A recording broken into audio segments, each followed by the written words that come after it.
C'était en 1990, juste après la Révolution. Je voulais voyager, j'étais étudiant à l'école du paysage de Versailles. Une occasion s'est présentée, un rendez-vous a été pris à l'ambassade de Roumanie. Nous y avons rencontré l'ambassadeur qui était un architecte, qui était très favorable à notre demande. Un échange d'étudiants s'est mis ainsi en place, et nous sommes partis 2 étudiants, un Écossais et moi-même. J'allais étudier un village sur le bord du lac de Snagov, un peu au nord de Bucarest. C'était un village qui avait été rasé dans le cadre de la politique de systématisation de Ceausescu.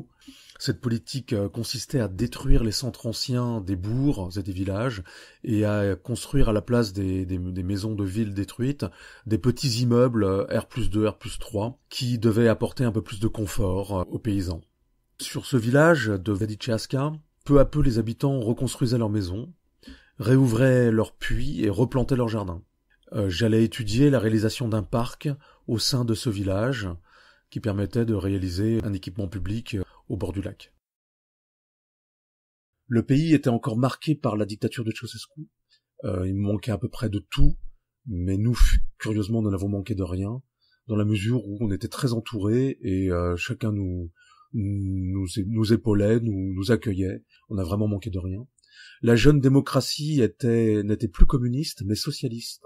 Et c'est important, c'est une nuance importante. Elle était donc tournée vers l'économie de marché, mais cependant avait encore des fonctionnements dignes de la dictature. Et peu après, pendant notre séjour, il y a eu des émeutes. Les responsables français du ministère ne voulaient pas qu'on poursuive notre échange.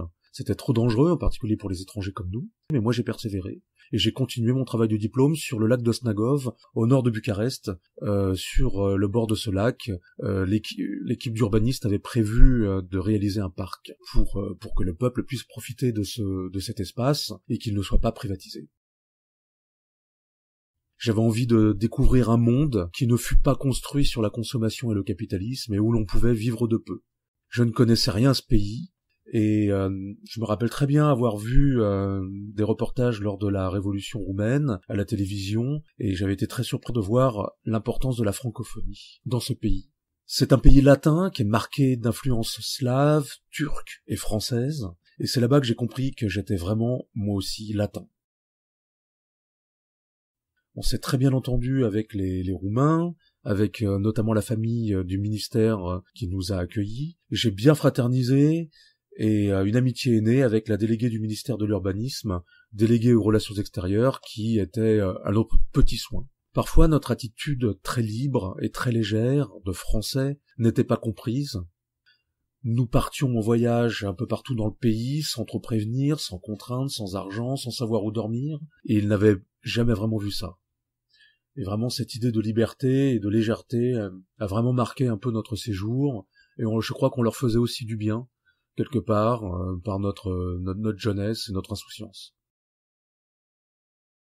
Par contre, le retour en France a été plus compliqué.